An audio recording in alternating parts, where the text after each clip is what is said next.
Nagaan Waaqayyoo hunduma keessanii wajjiniin haa ta'u attam jirtu. Amen. Yesus Kristos gooftaadha. Amen. Hallelujah. Hafuurri qulqulluun inni nu gidduu jiru maqaan isaa haa eebbifamu. Amen. Mamma almaafaa baga nagaan dhuftanii. Waaqayyoon baay'een galateeffannaa.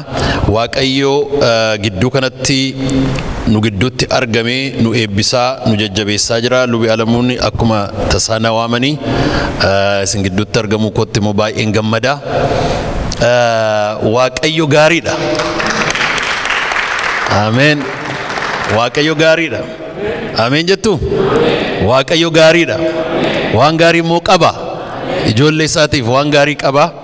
Kanaaf Waaqayyo waan gurguddaa kaayyoo gurguddaa qaba. Guyyaa irratti silaa dubbii obbo Almaaw dubbisan irrattan dubbadha. Wangeela Yohaannis boqonnaa 14 Wangeela Yohaannisin qorataa jira ofuma kooti.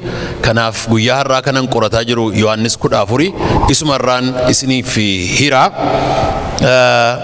Gooftaa Yesus Kristos dubbii tokko dubbate isa dubbiseen galateeffannee jalqabna.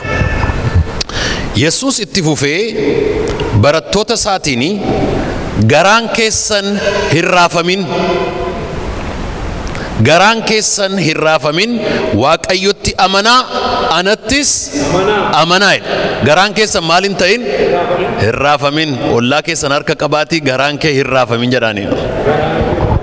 Amen amen amen. Asis galagalaa isa kanattis immoo ollaa keessan kan biraatti achis galagalaa nama haaraa tokko qabaatii garaan kee hin raafamin jedhaanii. Waaqayyotti amanii jedhaanii. Amanii jedhaanii. Garaan kee maal hin ta'in. Amen amen. Ergaan kun kan kooti namni jedhu ameena jedhu. Hin kadhanna Waaqayyoon. Gooftaa Yesus garaan keessan hin raafamin. Anatti amanaa. Abbaa koottis amanaa nuun jette. Gooftaa galgala kanaa maaliif akka hin raafamne nu barsiisi. Maaliif garaan keenya akka hin raafamne. Maaliif sodaachuun akka nurra hin jirre. Maaliif yaadda'uun akka nurra hin jirre. Yaa Waaqayyo ati nu barsiisi. Galgala kanaa sammuu kootiin yaadii afaan kootiin dubbadhu. Warra ergaa kana dhaga'an hundumaatti ati sagalee kee dubbadhu. Maqaa Gooftaa Yesus Kiristoosiin. Amen. Yesus Kristos Wangeela Yohaannis boqonnaa 14 irratti tajaajila isaa gara goolabuutti dhufaa jira. Tajaajila waggaa 3 gara fannootti adeemaa jira. Xumuraa jira. Conclusionii kennaa jira tajaajila isaatiif. Kanaaf ergaa murteessaa ta'e principally murteessaa ta'e kennaaf.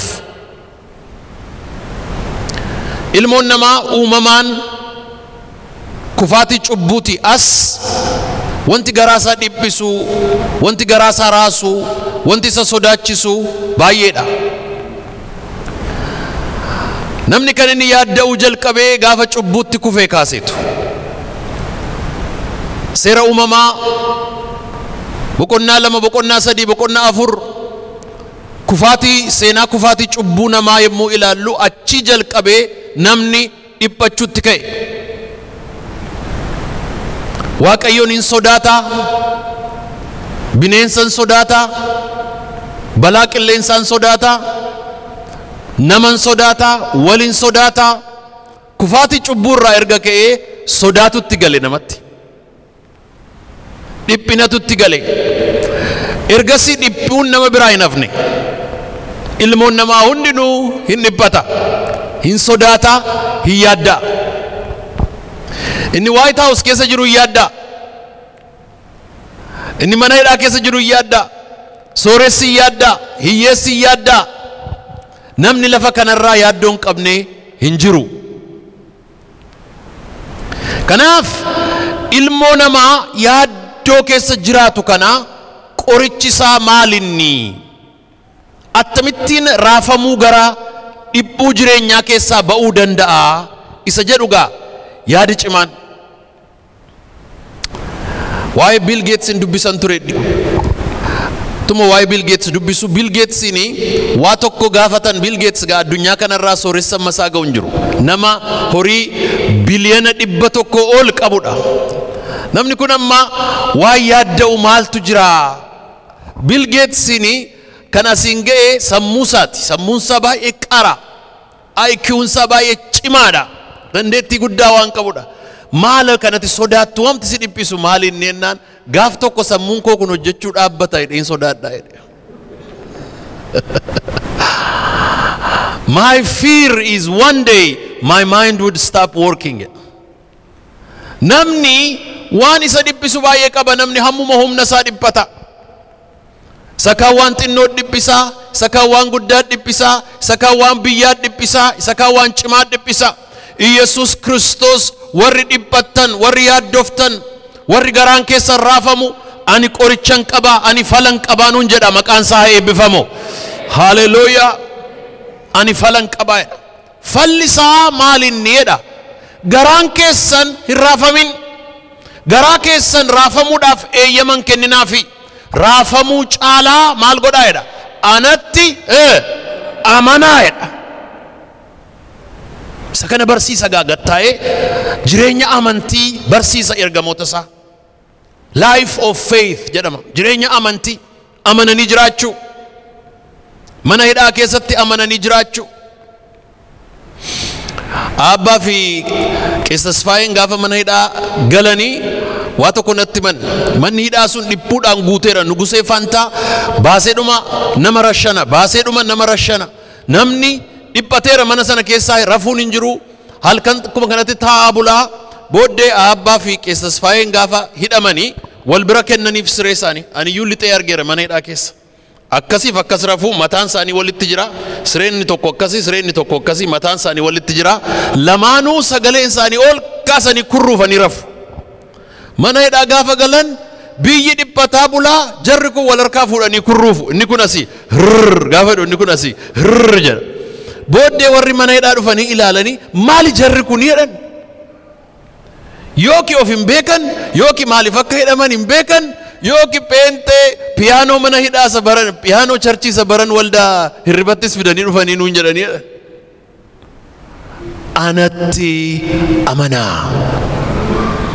anatti amanaa garaan keessan hin raafamin hin yaadda'inaa hin sodaatinaa waan ta'u ilaaltanii haala ilaaltanii yeroo ilaaltanii hin yaadda'inaa I am in control nuun jechuu isaati hallelujah aangoon an harka jira barran harka jira seenaan an harka jira fiduun an harka jira dabarsuun an harka jira ol kaasuun an harka jira gabbuusuun an harka jira kennuun an harka jira fudhachuun an harka jira kanaaf garaan keessan hin raafamin hallelujah ulfina fidaa gooftaa yesuusiin mana kana keessa amma gaa raafamuu garaa keessaa ba'uudhaaf maali kan barbaachisu sa jedhu barsiisa gooftaa yesuus nu barsiise principally tokko tokkoon isin wajjin hirmaadha inni jalqabaa garaan keessan akka raafamnee fi amanaadha amantiitu sin barbaachisaadha faith jireenya amantiitu sin barbaachisaa amantiin immoo objectii barbaada namni waan itti amanu barbaada waan cimaa waan itti hirkatu barbaada Yesuus Kiristoos akka jedhe waan amantan amanuun keessan erga hin hafne waan amantan addunyaa kanarraa as ilaalu achi ilaalu erga hin hafne anatti amanaa ana sinii wayyaa'edha waa'ee namaa waa'ee humnaa waa'ee sanaa waa'ee kanaa sana hundumaa dhiisaati anatti amanaa'edha maaliif ani har'as itti gaafatama jireenya keessanii anatu qaba boriif immoo nan deema dhaqeen immoo maal godhaedha mana isin itti galtan nan qopheessaa jedhame hallelujah mee akkas jedha waaqayyo ana fuulduratti waan haaraa qopheessaa akka inni jiru nan amana yoo amantaniif ameen jedha hallelujah nan qopheessaani waa qopheessaan jira sinin jedha waaqayyo Israa'el to abdii kutate Saa'oliin ilaalee abdii kutate mootii godhanii muudan mootii nuu kenni jedhan booddee Saa'ol gaafa mootii ta'uu harkatti bacancare hooggansi Israa'eliinis inqaanesse Waaqayyoon garaa gubee raajicha Saamu'eelin hin gaddisiise biyya hin salphise biyya hin qaanesse hin gaddani Saamu'eel hin boo'a fuuldura Waaqayyootti hin boo'in jedheen Waaqayyo waa'ee Saa'ol kana booddee hin boo'in maaliif ani mootii haaraa maal godheera qopheesseera jedha waan tokkoon isinitti hima misraachoo Waaqayyo waan haaraa isiniif qopheesseera yoo amantan duwwaa ameen jedhaa fudhadhaa biyyaaf qopheesseera dhalootaaf qopheesseera Waaqayyo yeroo hundumaa waa qopheessaa deema ani qopheesseera jedhe maaliif hin yaadda'inaa nuun jedha Yesuus waan qopheessaan jira fuuldura keessanitti lammaffaa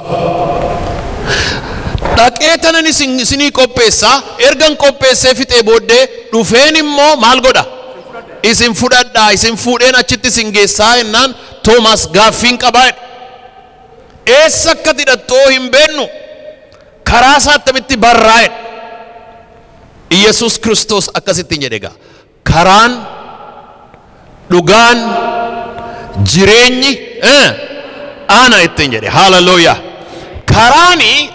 karaan destiniitti nu geessa destinationii keenyatti nu geessa karaan destinationii keessanitti isin geessu qophaa'eera lammaffaan moo'eedha dhugaan immoo bilisa sin baasaa'eedha dhugaan qoricha bilisummaati karaa bilisummaati wangeela Yohaannis boqonnaa 8 lakkoofsa 32 irraa dhugaa hin beektu dhugaanis birmaduu isin baasaa'eedha hallelujah ana dhugaaniidha Yesuus birmaduu nama baasaa yoo kanatti amantan caa godhaa galateeffadhaa waan isin qabee jiru hundumaarraa bilisa isin baasa dhukkubarraa yaaddoorraa hiyyumarraa cubburraa gabrummaarraa sodaachuurraa gadaantummaarraa Yesuus shaa godhee bilisa nama baasa ulfina fidi Yesuus kanaaf hallelujah bilisa nama baasa Yesuus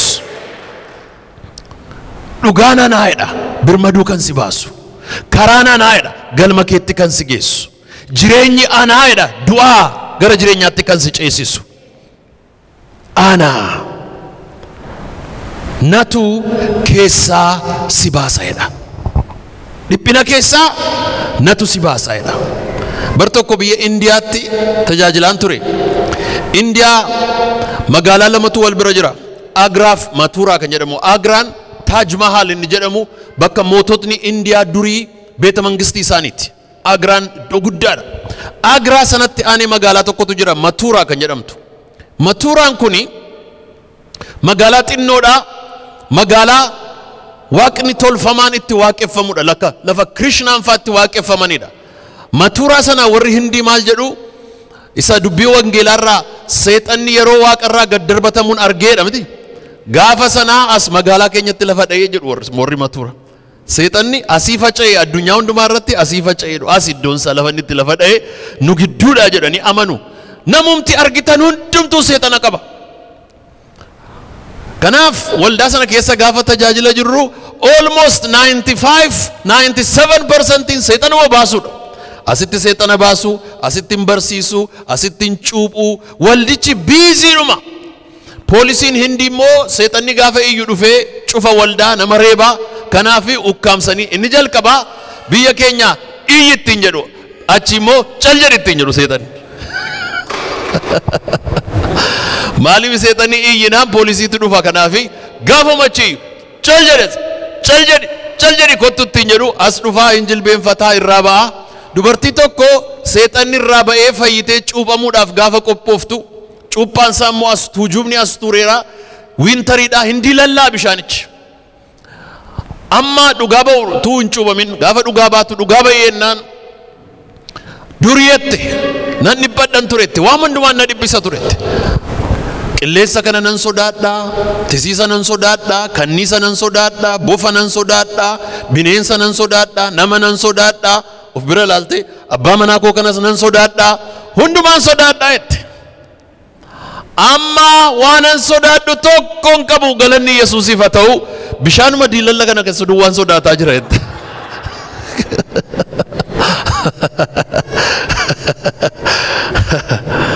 karaansa Yesuusin argannaan namni sana hundumaa keessaa ba'a. Inni sodaatu goota ta'a. Inni yaaddoo keessaa ba'a. Maaliif? Karaansaa ana, dhugaansaa ana, jireenyi isaa ana ittiin jedha. Sadaffaa irratti Yesuus akkasittiin jedhe. Amma immoo Filiphos immoo dhufee erga karaasaa beekta ta'e, dhugaasaa beekta ta'e, nagaasaa beekta ta'e, jireenyi sii erga ta'e, mee abbaa nutti agarsiisi, mee Waaqayyo abbaa nutti agarsiiseen akkasittiin jedhe Yesuus dhugaa cimaatti dubbate. Hamma yoonaa yeroon isinii wajjiniin jiru akkamittiin abbaan argine jetta? Anaaf abbaan tokkodha. Lakkoofsa 10 irratti ani abbaa keessa abbaanis ana keessa akka jiru hin amantureedha. Yesuus eenyummaa isaa qolaa baasee itti meeqam. Ani abbaa keessa abbaanis ana keessa. Abbaa isa ana keessa jiraatu hojii isaa hin hojjeta malee dubbiin ani isinitti dubbadhu hundumaa ofuma kootiin dubbadhu ani. Abbaa wajjiniin tokko jedhe lakkoofsa 11 irratti sitti dabalee ani abbaa keessa abbaanis ana keessa akka jiru na amanaa jedha. Haleluuyaa. Anaaf abbaan tokko jedha. Yesus Kristos ani waaqa jechuusaati. Haleluuyaa.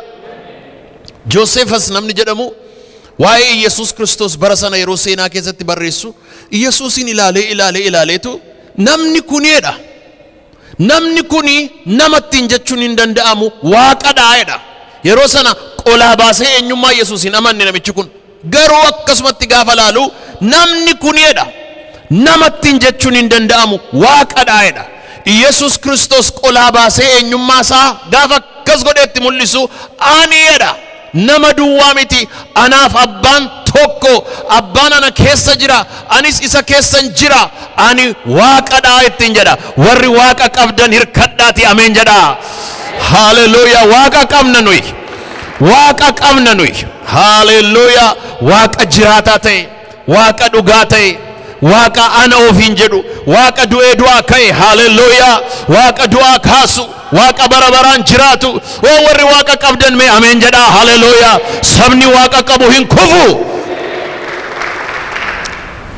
Ani abbaa keessan jira. Abbaanis ana keessa jira. Innan isinitti dubbadhu kun dubbii koo miti, dubbii Waaqayyo abbaati. Ana arginaan abbaa argitaniittu. Ana waaqni. Waaw. Ana waaqniidha. Ana waaqniidha. Waaqa kanatu dhufe gaanu barbaachu. Waaqa kanatu dhufe saba keenya barbaachu. Waaqa kanatu dhufe ija keenya banu. Waaqa kanatu dhufe dukkana nurraa kaasu. Waaqa kanatu dhufe seenaa keenya galagalchu. Waaqa kanatu dhufe haleluuyaa. Rabba galabadona ma shakra lalalabasiya. Waaqa kanatu dhufe. Waaqa kanatu dhufe saba keenya jaallata. Bara 1872 yeroo Onismos Nasiib wangeela kana argate cuuphame qarqara galaana Eertiraatti munkullutti cuuphame. Guyyaa sanaa kaasee halkanii guyyaa dheebuunsaa biyyatti deebi'uudha. Biyyatti deebi'ee wangeela kana saba Oromoo biraan ga'uudha. Sabuma Oromoo kana biraan ga'uudha. Bakka wangeeluma kana biraan ga'u rakkata. Oromoo expedition jedhee barreesse Gustav Aren si'a sadii yaaleedha Onismos. Takkaa karaa Sudaan yaala, takkaa karaa Somaalee yaala, takkaa karaa Finfinnee karaa Shawaa kana yaala. Girgid godhee sibiilaan cufe Minilik. Girgid godhee akka inni achitti hin darbineef hin haala kottaa ittiin jedha. Leencaan nyaatamanii busaadhaan dhumanii ji'a ja'a miillaan deemanii dhumanii Suudinoota wajjin walakkaan Sudaan keessatti owwaalame yeroo isaan achi ga'an eeyotu si waame anoo isin hin waamne ittiin jedha. Jooranii deebi'u asiin immoo dhufu markabaan immoo yaabbatanii Inxooxxoo mana mootummaa masaraa mootummaa jala taa'anii ji'a sadii kadhatanii deemaa namni isin waame hin jiru ittiin jedhu. Ammas immoo deebi'anii sadaffaa gaafa dhufan akka isaan wangeela hin lallabne godheetu immoo gad erge. Sibiilaan cufe akka isaan ittiin darbine. Kana booddee gaafa isaan dhuman dhumarratti labsii baasan mootonni Itoophiyaa wangeela kanaa jedhan giddugaleessa Oromiyaatti hin lallabinaa, Oromootti hin lallabinaa, fagaadhaati daariitti dhaqaa lallabaa jedhe. Ol akka hin darbine fagoo warra baadiyyaa dukkana keessa jiru, warra teessoo mootummaatti dhiyoo hin jirre, qarqara Wallaggaa warra jiran bira dhaqaa. Asiin Boorana Gujii kana keessa asii gad dhaqaa, Shaashamannee akka ol hin darbine. Kaaba immoo Aduwaa dhaqaa, gara mootummaa keenyaatti akka hin siqne achi dukkana keessa jedhee darbatee gatuu isaati. Yesuus haa ta'u jedheetu achi dhaqee achi deebi'ee dhufee amma kunoo mootummaa fuuldura dhaabatee ittiin falmaa jira Yesuus. Haaleluyyaa, maqaan Waaqayyoo haa eebbifamu. Haaleluyyaa, dhiibaa dhufee achi dhaqee Yesuus mana barumsaa dhaabe, achi dhaqee Yesuus mana kiimii dhaabe, achi dhaqee Yesuus waldaa kiristiyaanaa dhaabe. Inni achi yaa'ee mirga keenyaa jedhee gaafachuutti ka'eega. Argitanii Yesuus Kiristoosiin fageessanii gatuun hin danda'amu. Nuyi Waaqa qabnaa, Waaqa jiraataa ta'e. Nuyi Waaqa qabnaa, Waaqa bara baraan hin mo'amne. Nuyi Waaqa qabnaa, dhugaa hin awwaalamne. Nuyi Waaqa qabnaa, Waaqa du'a mo'u. Nuyi Waaqa qabnaa, Waaqa dukkana dha'u. Ulfina fidaa Yesuus kanaaf. Haaleluyyaa. Isatu si wajjin jira. Isatu mana kee keessa jira. Isatu gola kee keessa jira. Isatu ijoollee kee keessa jira. Ati duuteen baddu, hin salphattu, hin qaanoftu, bara baraan jiraatta. Ililleedhaan harkaan galateeffadhaa gooftaa kana. Haaleluyyaa. Anaaf abbaan tokko jedhe. Warra fira hin qabne, warra horii hin qabne, warra qabeenya hin qabne barsiisee miidhessee Ameerikaa keessa fidee nu guute. Wangeelli tun jiraanne asin dhaabannu asin jirru wangeela miti lubalamu. Jira karaansaa kan biraan hin jiru. Namni nu beeku hin jiru biyya kana keessa. Firri nu beeku hin jiru biyya kana keessa. Yesuus Kiristoos tu fidee biyya kana keessa nu guute. Isatu nama nu godhe. Isatu jireenya nu godhe. Haaleluyyaa. Ani jedhe anaaf abbaan tokko jedhe. Anis Waaqan qaba warri jettan mee ameen jedhaa. Haaleluyyaa. Dhiphina keessaa ba'uudhaaf inni jalqabaa maa inni jedhe Yesuus Kiristoos pooyintiin inni jalqabaa hin dhiphatinaa anatti amanaa. Ani waanan qopheesse jira jedha. Ani waanan qopheesse jira jedha. Yeroo hundumaa Waaqayyo anaaf waa qopheesseera. Waa qopheesseera jedhame. Waa qopheessaa jira jedhame. Aayela waan tokkoon isinitti hima. Yeroo hundumaa lallaba koo har'aa yoo irraanfattan, yeroo hundumaa nama amantii taanaan fuuldura keessanitti yeroo hundumaa Waaqayyo waa qopheessaa jira. Atas jirta inni darbee asii waa qopheessaa jira. Hin yaaddain, hin dhiphatin, hin sodaatin, asii waa qopheessaa jira. Waggaa dhufu 2020 waa qopheessaa jira Waaqayyo. Waggaa 10 har'aatiif waa qopheessaa jira Waaqayyo. Yoo kana amanteef hirkadhuuti si'a sadii ameen jedhime. Ammas isa dhumaa. Haaleluyyaa. Hin qopheessa jedhe Abrahaam. Hin qopheessaa hoolaa qalmaa Waaqayyo hin qopheessaa.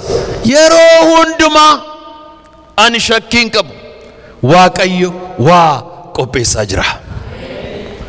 Erga anaaf Waaqni tokko erga jedhee booddee pooyintii tokko waan moo itti dabaleef. Inni jalqabaa waa qopheessaa jira. Inni lammaffaa karaan dhugaan jireenyi ana. Inni sadaffaa ana Waaqxii anaaf abbaan tokko jedheetu arfaffaa irratti akkas jedha. Namni bu'uura amantii kanaa qabu immoo hojii hojjechuu qaba jedha. Lakkoofsa 12 irratti dhuguman isinitti hima. Namni anatti amanu waan an hojjedhu hundumaa hin hojjeta. Ani gara abbaa waan an dhaquuf kanarra kan caaluyyuu hin hojjetaa jedha. Akka nuyi waa hojjennu barbaada. Haaleluyyaa. Akkasi waa hojjettan barbaada. Namni kan inni uumame waa hojjechuudhaaf. Waa hojjechuu hin danda'a namni. Akka nuyi waa hojjennu barbaada. Jireenya afuuraa, jireenya foonii waan hiika qabu akka nuyi hojjennu barbaada.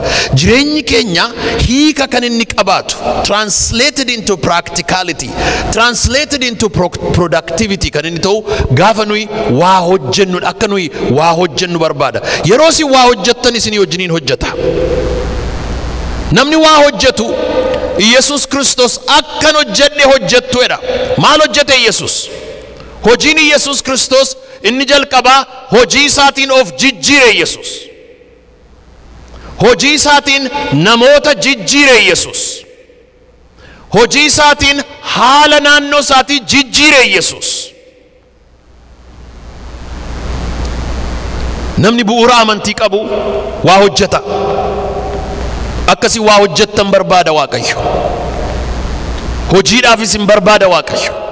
Waldaa keessatti, biyya keessatti, dhaloota keessatti, yeroo kana keessatti hojiidhaaf nu barbaada. Hojii duwwaa immoo miti gaa. Hojii yeroo hojjennu hojii hiika qabu. Hojii bu'aa qabu. Gaafadhaa Waaqayyoon. Bara keessan, umurii keessan, qabeenya keessan, dandeettii keessan haalaaf iddoon taanetti akka hin balleessineef yaa Waaqayyoo maaluma akkan hojjedhu barbaadda. Namni tokko lafa kanarra hinuma jira malee maaliif akka jiru hin beeku. Maaliif lafa kanarra akka jiraatu hin beeku. Hojii qabaa, hin nyaataa, hin dhugaa, hin uffataa. Kanuma. What is the purpose of my life? Waldaan kun nama 50 sa ta'u, nama 30 sa ta'u, nama 20 sa ta'u, baay'ina namaa miti kan Waaqayyo barbaadu. Namoota purpose qaban. Namoota purpose qaban. Namoota hiika jireenya isaanii beekan. Namoota kaayyoof karoora jireenya isaanii beekan. Namoota fedhii jireenya isaanii beekan. Maaliifan jiraadhaani lafa kanarraa. Kana booddee hojiidhaaf warra tarkaanfatan barbaada Waaqayyo. Akka nuyi hojjennu barbaada. Hojjennaani Waaqayyo akka inni nu eebbisu shakkiin hin jiru. Eewuuf akka hojjennu, maaliif akka hojjennu, maaliif akka duulle, maaliif akka gadi baane, maaliif akka gallu kana beekuutu nama barbaachisa. Jireenya addunyaa kanarraa namoota biliyooniidhaan lakkaa'amantu akkasumatti yaa'u malee eessa akka dhaqan hin beekan, maaliif akka deeman hin beekan, eessa akka dhaqan hin beekan. Mongooliyaarraa jara tokkotu namoota lamatu bara waraana addunyaa lammaffaa reediyoonis, TVnis, gaazexaanis hin jiru biyya isaanii. Waraana addunyaa lammaffaa Jaappaanitti abiddatu boba'aa jira. Xiyyaarri Ameerikaa fi xiyyaarri Ingilizii boombii Jaappaan kanarratti akkuma bokkaa roobsu. Biyyi gaggalagalee gubateera. Warri kun hin nageenye gabaree lama, namoota lama Mongooliyaarraa waa gurgurraa gabaanii ho'aadha jedhanii dur dhagaaniiru waa'ee Jaappaan. Gabaa dhufan Jaappaaniin. Gaafa dhufan biyyi gaggalagaleera. Jaappaan waan qabdu waan wallaalteetti namuma argite hundumaa qabdee qawweematti hiitee waraan ittiin jetti. Jara kana lamaan gabaama keessaa qabanii qawweetti hidhanii waraanatti waraanaa jedhan. Eewu waraanna. Maaltu ta'e maa biyyi lafaa maa maraatee jedhan hin nageenye isaa wanti ta'aa jiru. Achi qabaa waraanaa ittiin jedhu. Achi qabaa warra Ingilizii warra Ameerikaa kanatti waraanaa ittiin. Eewu isaan eessaa dhufan? Utuma kana keessa Joon jaanii Ingiliziin boojite. Achi galagalaa waraanaa ammoo ittiin jette warri Ingiliziin. Maaltu bade waal balleessanii Jaappaaniin maal godhan? Jara kana as kabalanii achi kabalanii maali kaayyoon keessanii ennaan gabaadhaa jedhan. Waraana walakkaa gabaadhaa jedhan. Namni baay'een takka as galagalaa oola, takka achi galagalaa oola, takka as adeemaa oola, takka achi adeemaa oola, hirrafaa, hinka'aa, maali kaayyoon keetuma hidhuutuma achi goruu sokka utuu bu'aan buusin, utuu ofii bu'aan buusin, utuu ofin jijjiirin, utuu naman jijjiirin, utuu haalan jijjiirin. Har'a Waaqayyo waa isinitti dubbataa jira. Namoota kaayyoo sin godha, namoota akeekaa sin godha, namoota hojii sin godha, namoota purpose driven akka nuyi taanu godha. Biyya keenya keessaa hin joore biyyi keenya. Sabi keenyas hin joore. Biyyi sunis hin joore. Fira warri jennus hin jooran. Diina warri jennus hin jooran. Fira warri jennus hin rakkatan. Alagaadha warri jennus hin rakkatan. namuma natti tole jedhu tokko argitan gammade namni jedhu tokko argitan joore ilmoon namaa hin joonjee ilmoon namaa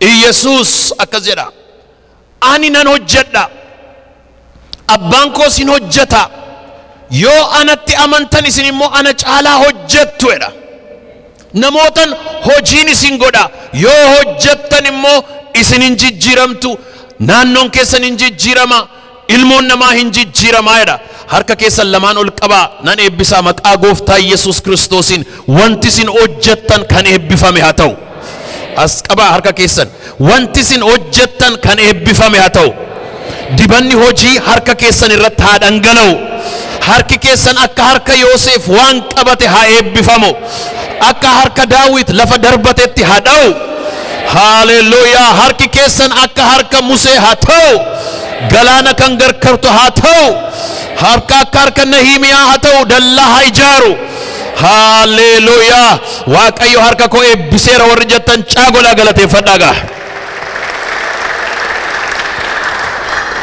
inni dhumaa akkasittiin jedhe hojjechuu duwwaa miti jedhe erga hojjedhaa ittiin jedhee booddee immoo maqaa kootiin waan isin kadhattan hundumtuu immoo isinii ta'a jedhe waanuma tokko isin maqaa kootiin yoo kadhattan ani isiniif nan raawwadha yeroo hojiirra jirtanii yeroo dafqaa jirtanii yeroo amantanii waa tokkotti galtanii waaqayyo isin gargaara ani jireenya koo keessatti argeera bara jireenya koo keessatti argeera gaayidaansii waaqayyo tokkoffaa kan inni barbaadu amantiidhaan akkati sochootu barbaada amantiidhaan socho'uu jechuun all the time hadhius habarius haburjaaja'us hacalalus haqulqullaa'us waliin makamus yeroo hundumaa keessa kee wanti tokko haa jiraatu waaqayyo waan gaarii na fuulduratti qopheesseera jalqabaa isa kana always isa warri biyya lafaa positive thinking jedhan miti of gowwoomsuudhaaf positively yaadisa jedhan miti amani barcumni na fuuldura jira ulfinni na fuuldura jira guddinni na fuuldura jira badhaadhummaan na fuuldura jira jireenyi bara baraa na fuuldura jira injifannoon na fuuldura jira olaantummaan na fuuldura jira kun dhugaadha warri jettan ameen jedhaa erga kana amantee booddee waa tokko jettaga sirba Alii Birraa kan jedhamu tokko Dooktar Gammachuutu barreesseef maal jedhee barreesseefi karaan mana abbaa gadaa eessa dhaqee maal godha hingashu garri kun hingashu garri kun badaan beeku maal wallaale jechuudha namichi maal gaafataa jira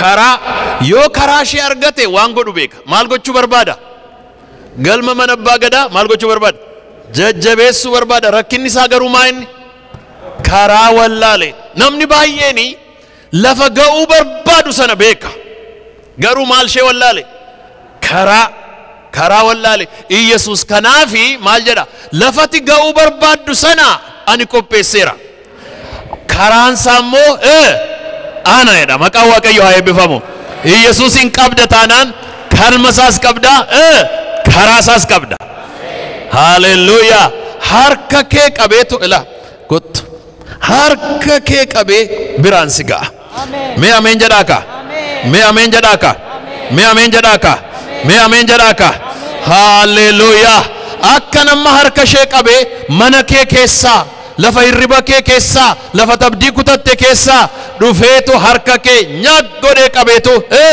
biraan si ga'a maaliif karaan ana dhugaan ana jireenyi ana haleluuyaa dhibbina keessaa ba'uudhaaf inni jalqabaa akka waaqayyo waa qopheesse bari warra karaan beenne wajjin teessee abdiin kutatin namoonni baay'een karaa isaan beekan Karaasaa waan hin beeknee fi shakkaa oolu. Asiin ta'a laata, achiin ta'a laata, asiin ta'a laata, achiin ta'a laata jedhaniitu shakkaa oolu. Karaansaa Iyesuus Kiristoos. Erga karaansaa Iyesuus Kiristoos ta'ee booddee immoo Iyesuus ani eenyu jedhee anaaf abbaan tokko. I am God jechuusaati. I am God. Gorsaa mitiyan, counselor mitiyan, philosopher mitiyan, prophet mitiyan, teacher mitiyan, nugusas mitiyan, generalas mitiyan. Maanni ani jedha Yesus. Waaqa. I am God. Kanaaf anatti amaneedha. Erga waaqa ta'e booddee hojjedhu gaa hojii jechuusaati. Hojjedhu hojii ana caalaa hojjechuu dandeessaa.